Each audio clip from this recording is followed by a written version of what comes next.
السلام عليكم ورحمة الله وبركاته. كسر هذا برنامج كان سبورتسكا وجنال كينا بيريد سبورتس ميديا وحال عياري وريقة لحي طبانك لوكتيسي كوباد دقويني وحانا كوضا كل مكوحاها أتلتيك مدريد يوفنتوس يوكوحدة الشالكة مانشستر سيتي.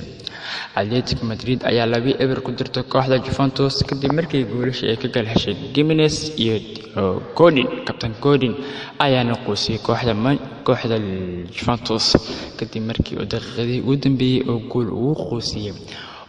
kooxda Manchester City ayaa sameysay comeback liyaab leh kadib markii ay 3-2 ay shalka ay ku garaacday kadib ayagoo 10 xidig markuu ka qaatay Ottomandi kaarkiisii labaad kadibna Roose loo bedelay. Manchester City ayaa gool ku hormartay waxaana u dhaliyay xidigooda Aguero kadib waxaa loogu bedelay 2 kubad oo rigooraha oo faar ka caawiyeen kooxda shalka. kadib kooxda Manchester City ayaa la soo gashay weerar degdeg ah kadib markii Leroy Sane garoonka kusoo bedel ku soo galay.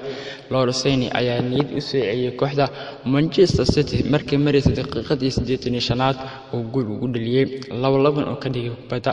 kadib Raheem Sterling ayaa indhaha caalamka xaday kadib markii goolka saddexaad ee Manchester City gacanta u galiyay oo Pep Guardiola kula dabaaltay kooxdiisa. kooxda Manchester City ayaa hadda sidaas 3-2 ku soo garaacday kooxda shalka halka Atletico Madrid ay 2-0 ku dirtay xeerta Ronaldo ee Juventus Taliyaan u dirtay ayuu 2 gool ku tahay. waa mahadsantiin ku soo dhawaada channelkeena Bered Sports Media aad kala socotaan xaqiiqooyinka sportska iyo waqti walba iyo saacad walba.